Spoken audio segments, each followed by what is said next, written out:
Break سے پہلے میں نے آپ کو بتایا کہ قائد اعظم محمد علی جناح کا جو ایک معالج تھا، ان کے ایک ڈاکٹر تھے، ڈاکٹر ڈی کے مہتا، وہ ہندو تھے اور قائد اعظم ایک ایسے ڈاکٹر سے علاج کرواتے تھے جس سے کہ مہاتما گاندھی بھی علاج کرواتے تھے۔ اب ہو سکتا ہے بہت سے لوگ پوچھیں جی کہ یہ آپ نے ریفرنس کہاں سے لیا؟ تو یہ جو آل انڈیا مسلم لیگ کے ایک سیکٹری تھے سید شمس الحسن صاحب، جو کئی سال تک قائد اعظم کے ساتھ رہے، ان کی ایک کتاب ہے، کتاب کا نام ہے صرف مسٹر جناح۔ اور کتاب کا نام صرف مسٹر جناح کیوں ہے کہ اس کتاب میں انہوں نے لکھا ہے کہ قائد اعظم جو ہیں وہ ٹھیک ہے، میں اور آپ تو ان کو قائد اعظم کہتے ہیں، لیکن قائد اعظم اپنے آپ کو صرف مسٹر جناح کہلوانا پسند کرتے تھے، اور وہ کہتے تھے کہ میں جب دنیا سے جاؤں تو مجھے صرف مسٹر جناح کے طور پہ یاد رکھا جائے۔ اچھا، اس کتاب میں ایک اور بھی بڑی اہم چیز ہے، اور وہ یہ ہے کہ شمس الحسن صاحب جو ہیں انہوں نے قائد اعظم کے بہت سے خطوط اور ان کے نام جو بہت سے خطوط آئے ان کو اس کتاب میں شامل کیا ہے۔ اس میں 12 اپریل 1942 کو مسلم یونیورسٹی علی گڑھ کے وائس چانسلر تھے ڈاکٹر ضیاء الدین احمد، ان کا ایک خط ہے،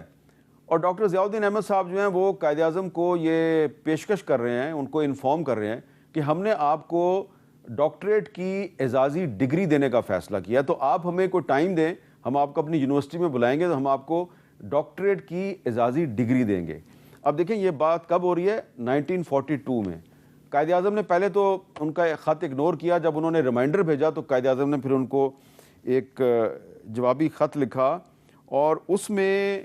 قائد اعظم نے ڈاکٹر ضیاء الدین احمد صاحب کا شکریہ ادا کیا کہ آپ نے مجھے ڈاکٹریٹ کی اعزازی ڈگری دینے کا فیصلہ کیا ہے، لیکن میں اس قسم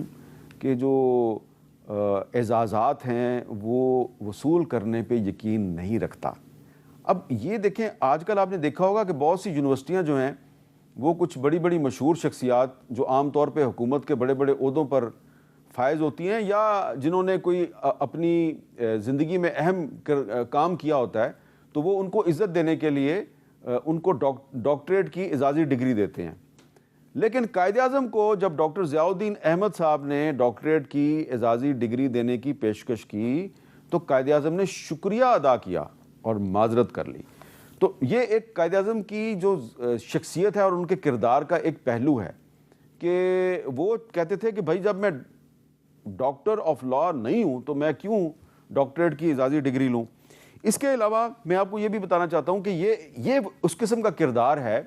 کہ جب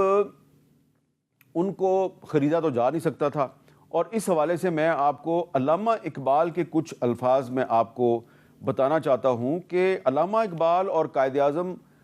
کے آپس میں بہت گہرے تعلقات تھے۔ ایک چھوٹا سا زمانہ تھا 1927 سے لے کے 1929 تک، 2.5 سال کا زمانہ تھا جب جداگانہ طرز انتخاب یا مخلوط طرز انتخاب اس پہ ان کا اختلاف رائے ہوا، لیکن بعد میں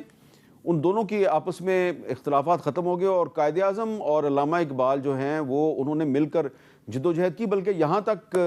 بہت سے لوگوں کو نہیں پتا کہ 1937 میں قائد اعظم جو ہیں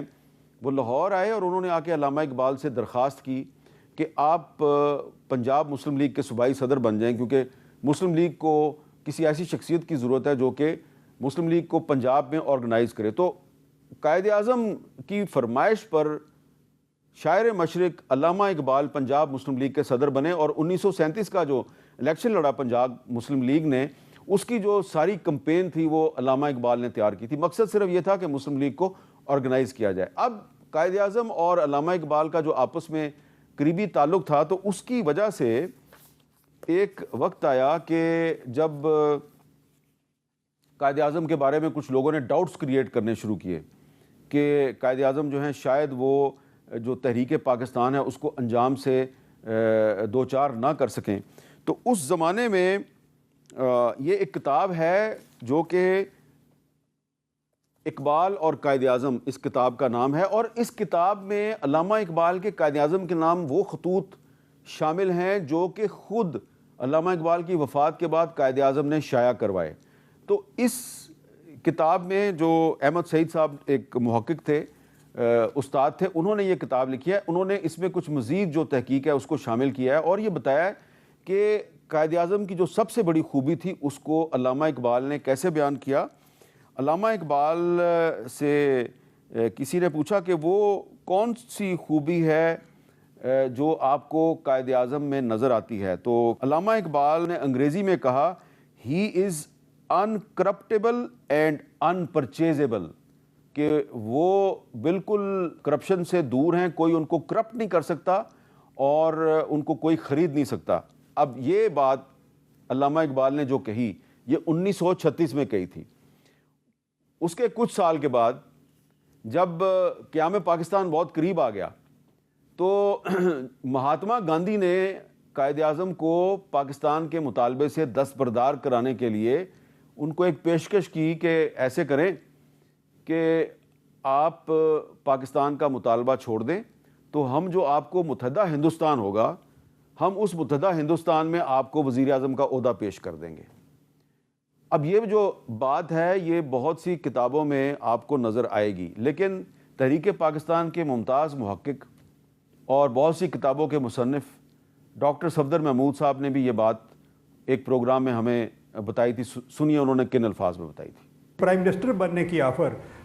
قائد اعظم کو گاندھی نے کی تھی جی، اور گاندھی نے بلا کر پٹیل اور نہرو کو یہ کہا تھا کہ یہ اپنی طرف سے آفر کر دیجئے، یہ آفر کانگریس کی طرف سے نہیں تھی جی، اور جب گاندھی نے یہ بات پرپوز کی تو فریڈم ایٹ مڈ نائٹ والا کہتا ہے کہ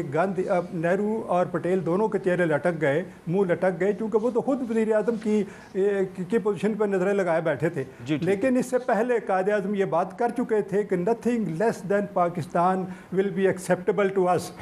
جب وہ فیصلہ کر چکے تھے کہ ہم پاکستان سے کم کوئی چیز نہیں لیں گے، اور نمبر 2 انہوں نے اس پہ ایک بڑا خوبصورت فکرہ بھی